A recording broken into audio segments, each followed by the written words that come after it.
and I really want to see more Indigenous youth here in our homelands, in these national parks, telling our stories. Like I said before, it's good we're talking about it, but it's more impactful if it's coming directly from us. Hi, welcome to the show. I'm Michaela Pereira, your host. I grew up in small towns in Canada, so even though I currently am a city dweller, I think I'm happiest in big open spaces, on the water, in nature. Frankly, I just feel better when I'm around trees. So it's a little bit embarrassing to admit that I haven't yet been to the Grand Canyon. But that's changing today. On this episode, I am going to the Grand Canyon virtually, or at least vicariously, by the way of Kelkiyana Yazzie, a Grand Canyon National Park Ranger, and Mindy Riesenberg, who is with the Grand Canyon Conservancy. They're both part of a very important effort in conjunction with tribal members to bring tribal voices and participation back to the Grand Canyon. By the way, there are 11 tribes that call Grand Canyon home. The hope is that the true history of the park will be part of your experience when you next visit, or in my case, when I first visit. Please welcome Ranger Kelkiyana Yazzie and Mindy Riesenberg. Welcome, ladies. Hi, Michaela. What a delight. This is so exciting for me. I was saying before we started the recording that I've never actually met a park ranger before, and I'm a little in awe of you. You're like a hero to me. Kelkiyana, and this is also part of your legacy. Your grandfather was one of the first Navajo Park Rangers. What does it mean for you to be talking to me and wearing that uniform that you have on? Yeah, it means a lot. I am a Navajo tribal member, and a lot of our heritage values, such as connection to the land and stewardship of the land, really tie into what the National Park Service stands for. So that's what it really means to me, is being able to connect my heritage to my duties as a park ranger here. And being a fourth generation park ranger is my great grandpa, my grandpa, my aunt, and now me working here at Grand Canyon National Park. And yeah, it's just like this family legacy of stewardship that I'm carrying on.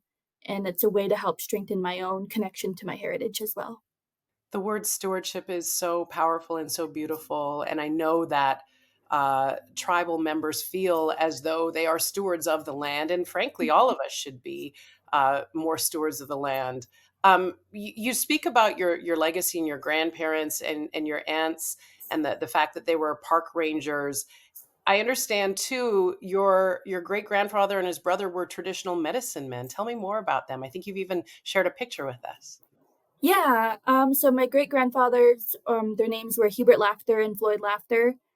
They're both traditional Navajo medicine men. So they're healers for our community. And they did many things in their lifetime, such as serving in the military. They were Navajo Nation police officers. And then my great grandpa, Hubert Laughter, was one of the first Navajo Park Rangers in the 1950s, which is really astounding because the park was located on the Navajo Nation in 1909. And then it wasn't until the 1950s that they actually had local people hired on as park rangers. So the National Park Service does have a complicated legacy. Um, but yeah, just being a park ranger today, we're changing that to making Indigenous people present like we've always been. Well, and that's the point, always been the true history of the park.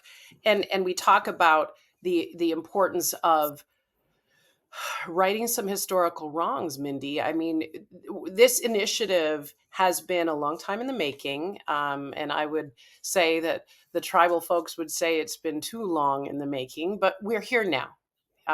And I know that it was important for the Conservancy to work with the tribes that call the park home. And I understand there's some 11 tribes that call the Grand Canyon home. Talk to me about that effort.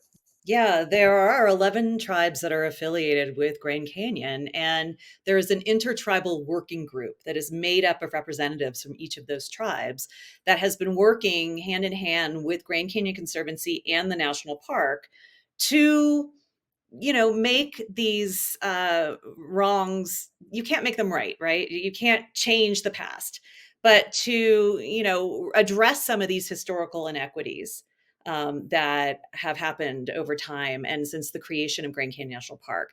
And so we've been working with the Intertribal Working Group for many, many years to get to this point where we're creating an intertribal cultural heritage site at Grand Canyon National Park, which is basically the first of its kind in the National Park Service, where the 11 tribes will each have a space and a place to talk to visitors at Grand Canyon about the people who have been at Grand Canyon or around Grand Canyon since time immemorial, who this is their home, this was their history. You know, it wasn't just the white man, John Wesley Powell, coming out and discovering Grand Canyon, right? There were people living here, working here, their livelihoods were here for thousands and thousands of years. And we're working towards changing that narrative at Grand Canyon National Park.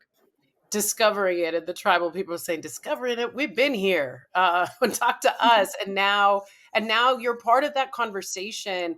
Kelkiyana, I was thinking about the fact that, you know, when people arrive at the park now, they're going to have a different experience. Or for me, what I'll see is different from what they would have seen 5 or 10 years ago. So maybe talk us through some of the things that will be noticed as being different from past years.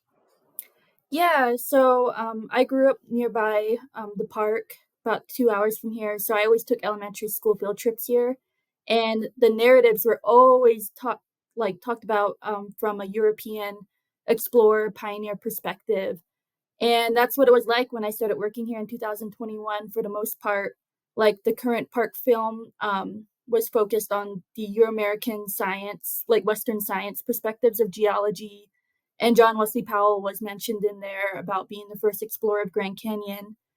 But a big project that Grand Canyon Conservancy helped us with is a tribal park film that is now featured in the visitor center. So visitors are not only seeing the Western perspective of Grand Canyon, but they're also seeing the tribal perspectives. It's really important that we're talking about this now, about Indigenous perspectives in the Grand Canyon. It's more valuable when it's coming directly from us. So that's what something like this film is doing.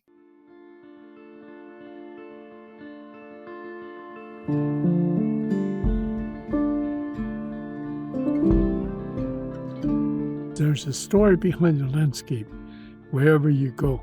All you have to do is ask the people that live around there for centuries, basically the Aboriginal people.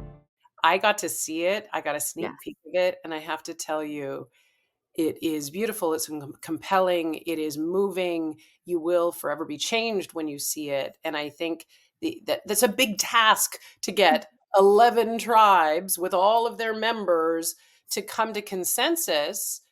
But I applaud you in the effort, because I can imagine it was not only difficult, but the importance of it overweighed the difficulty of it. So to that point, it took several years to put this together. And instead of trying to meet the timeline that we had originally set for it, we wanted to make sure that this was done right, with the right voices and the right messages, and that all of the tribal partners had some say and some buy-in and were able to review this. So we were going to take as long as it needed to create the right film. This is who I am. I am this canyon. My ancestors before me are this canyon. The children that are going to come are this canyon.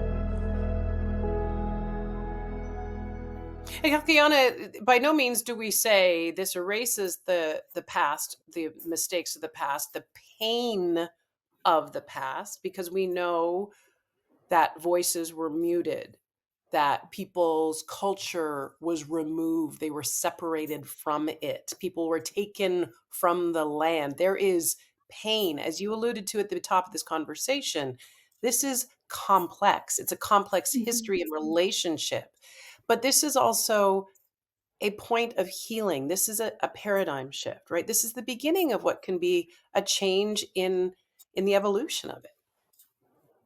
Yeah, we always say this helps address generational trauma, because even though myself and other living tribal members didn't experience something like forced removal from Grand Canyon to make this a national park, It still exists through generational trauma, and that takes many forms, whether that's long-term health issues, the loss of our land, the loss of our culture, our language, poverty, the list goes on. So it's definitely a step in the direction of healing, like you said. One of the things that moved me in viewing the film and just builds in my excitement again of not having been and cannot wait to go to have this experience firsthand is anybody you talk to about going to the canyon, the Grand Canyon, they always talk, and you guys know this better than anything. It's its own perfect marketing vehicle. It people are moved. They talk about it being breathtaking and life changing and how they have these experiences going. But Kelkiyana, I want you to address beyond the tourist experience or idea that it's a place that you go on a family vacation. This Grand Canyon is in tribal terms, it's holy land. Yeah. Something I always hear from working with tribal members in the past year or so is when they talk about the canyon, they call it a living landscape, meaning that everything there is a living thing, even the sky, the rocks, the plants, and just like any living thing, it's deserving of respect. So that's something, a message we're really trying to push forward is that this is the home of the 11 tribes. And when you come visit, just treat it like you would your own home or a home of a loved one. Because, yeah, that's what this space is for our tribal members here. And there's a really good article that came out from KNAU, which is a local news outlet here, from tribal perspectives. And the title of it is that the park is not your playground. And that again emphasizes the message that, yeah, it's not just a place for recreation. Yeah, it's a cultural landscape, it's a living landscape for our tribes. But it's also a ceremonial place for your tribes, for the tribes as well. That there are ceremonies and traditions that are taking place there, and the reverence that it deserves Mhm. and also inspires. Yeah, it's a spiritual place, and it's a place, a birthplace. It's a place of emergence for a couple of the tribes here, specifically the Hopi and the Zuni tribes, among others. And it's where their people come from. And in Hopi culture, they say it's when we leave the physical world, they return to this space here at the canyon.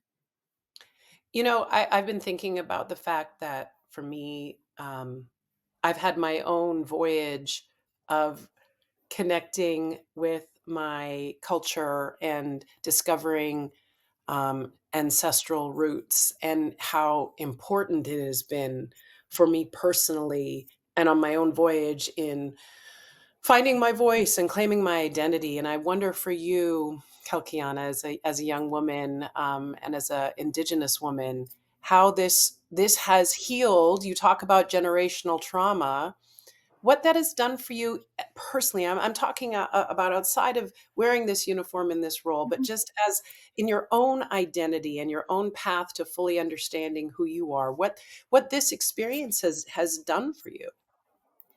Yeah, myself and my Indigenous colleagues here at Grand Canyon, we always say, excuse me, that we're Indigenous first before we're a Park Service employee. We highly value our identity as an Indigenous person.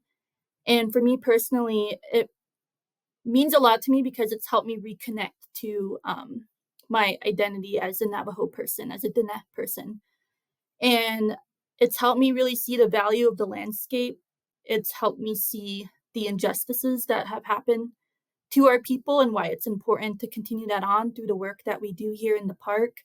Um, and it's just really helped me just connect to the past and in a way to where what I'm doing is that I want to carry this on into the future. And then something that's really that I'm really passionate about is mentorship, and I really want to see more Indigenous youth here in our homelands in these national parks telling our stories. Like I said before, it's good we're talking about it, but it's more impactful if it's coming directly from us. Telling our stories and continuing the heritage of the people who have always been here.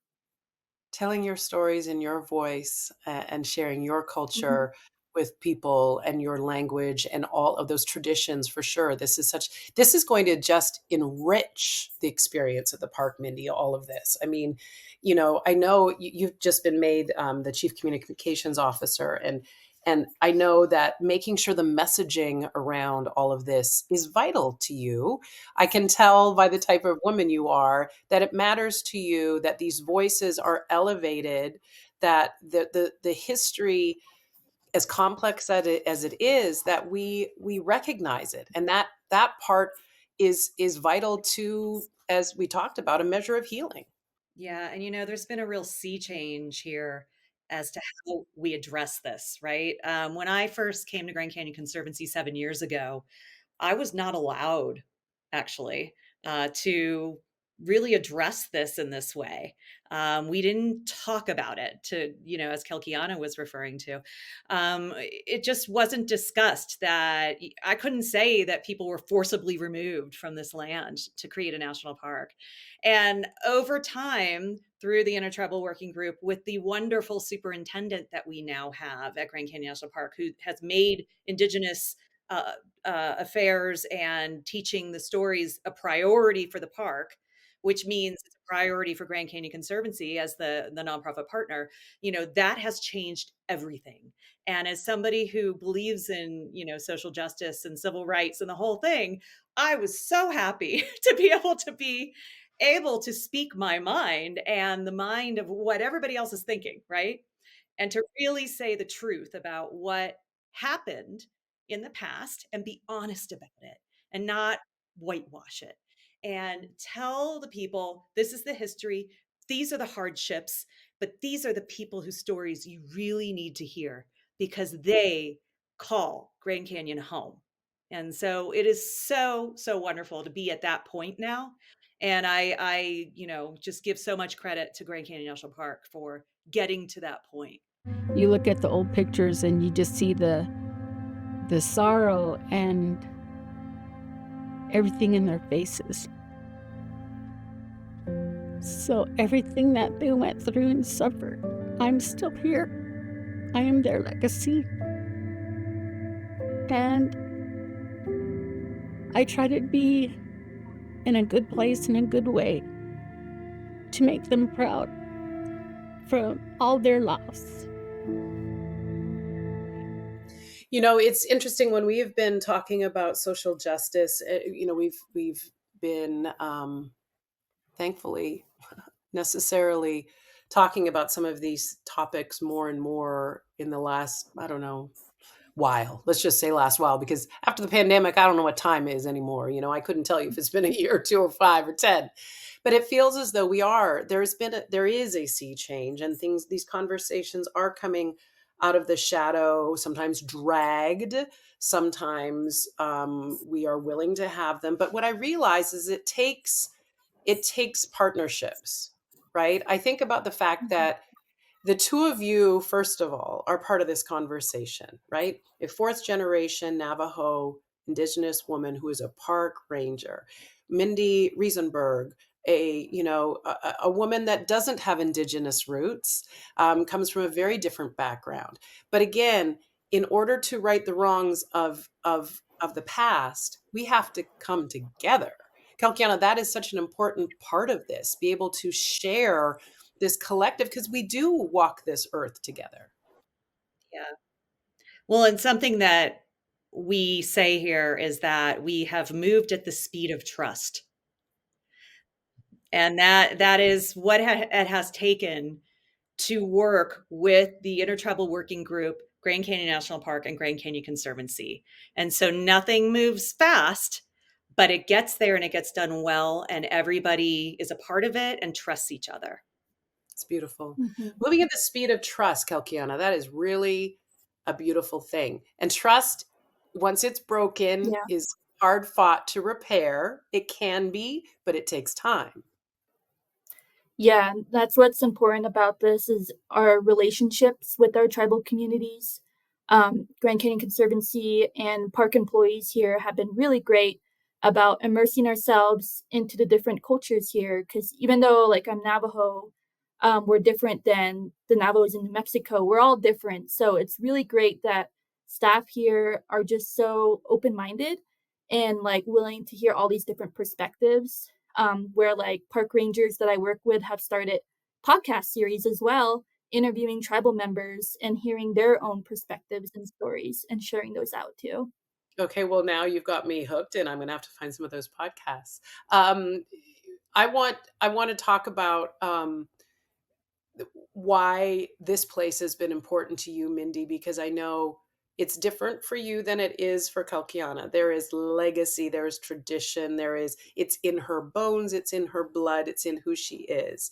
But for you, you made a choice. Tell me about why the Grand Canyon and the Conservancy work is so important to you.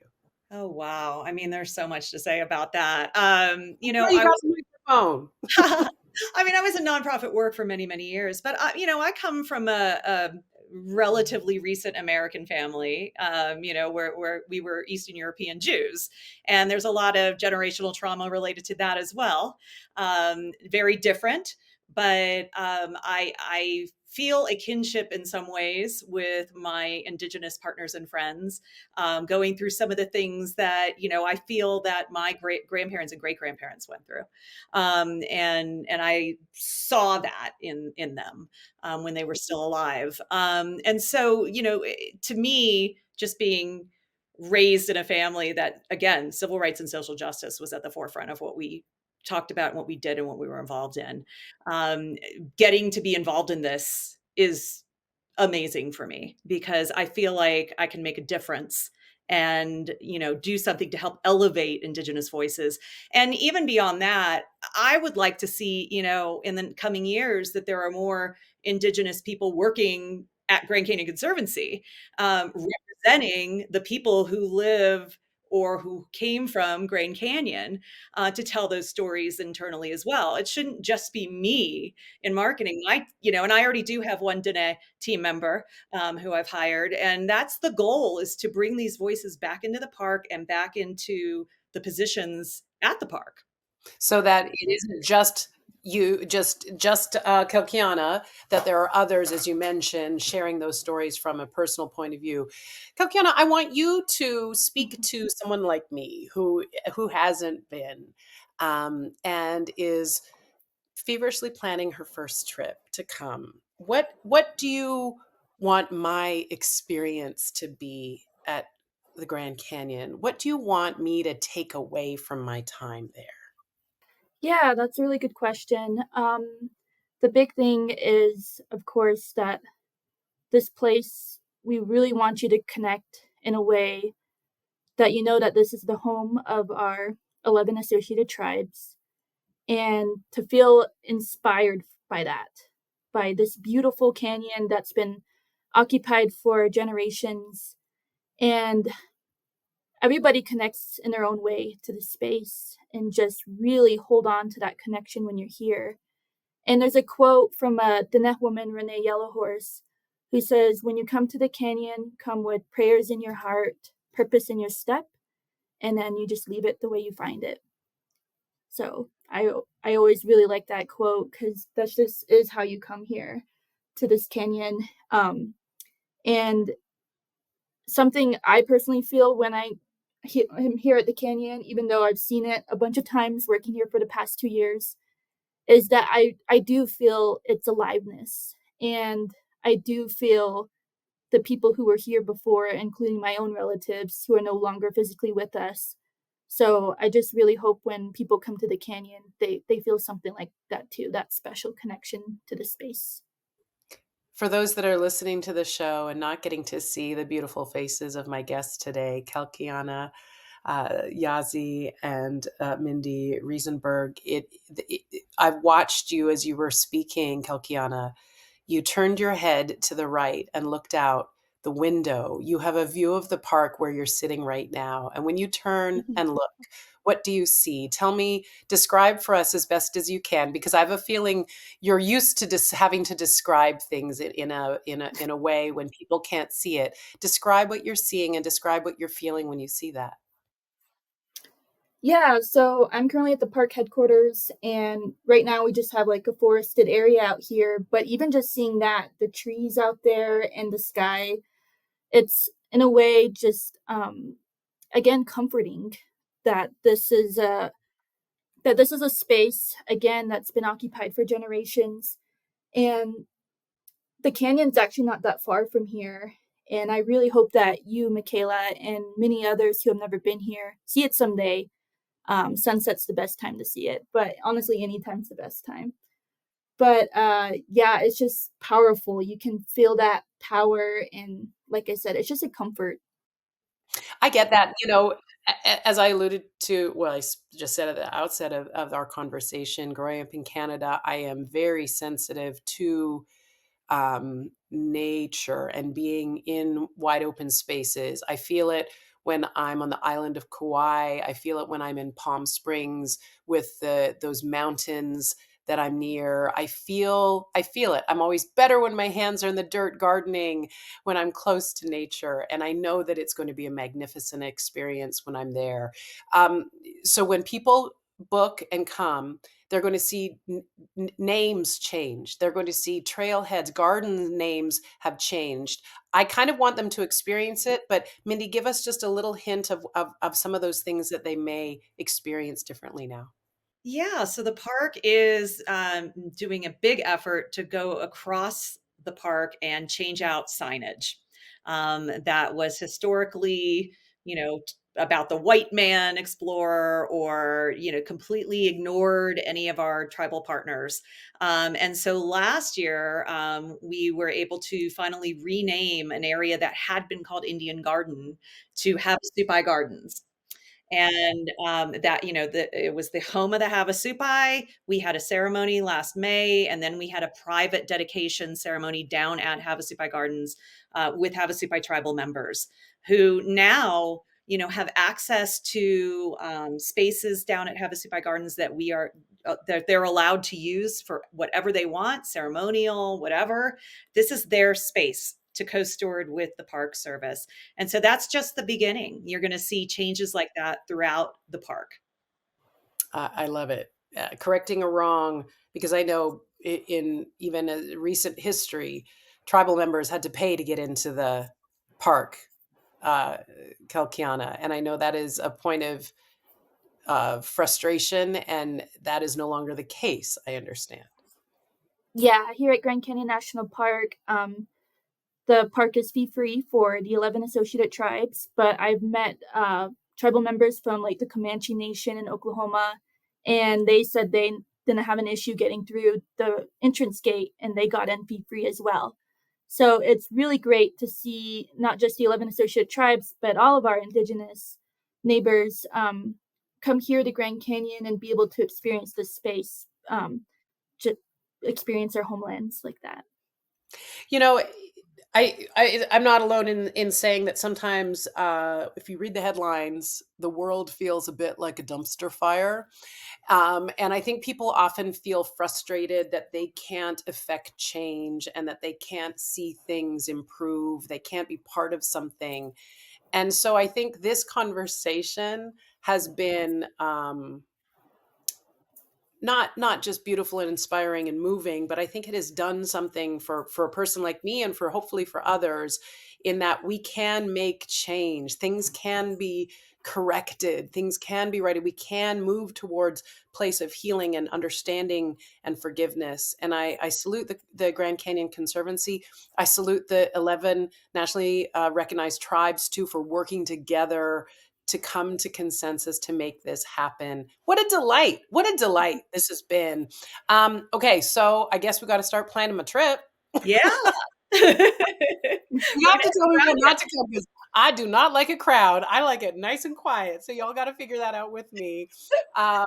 Mindy Riesenberg, what a delight to meet you. You're connected to one of my producers, and I know the two of you go back, and so it's been such a joy to meet you in person. And Kelkiyana, what an honor to meet you, my dear. Fourth generation park ranger, doing her thing, representing, sharing the true history. I just wish you nothing but joy, and thank you so much for making time for being here today and sharing your story and your culture and your traditions and your family legacy with me. Yeah, thank you, Kayla. Where can people find you all? Where can we follow? I'm sure you got Instagram. Yeah. What's the best way people can track you both down? Grand Canyon Conservancy is just grandcanyon.org on the website, or you can find the National Park Service on the website as well. And we're all over Instagram and Facebook, and you just look up Grand Canyon Conservancy and Grand Canyon National Park.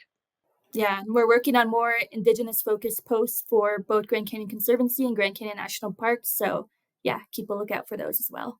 Count on a follow from me. Thank you so much, both of you. Be well. Thank you for your very time. much. You And to the too. rest of you, thank you for tuning in. I hope you were as moved by this conversation and the information and the stories that we've heard today. And we'll catch you next time. Be sure to subscribe, tell a friend or two, and we'll catch you next time.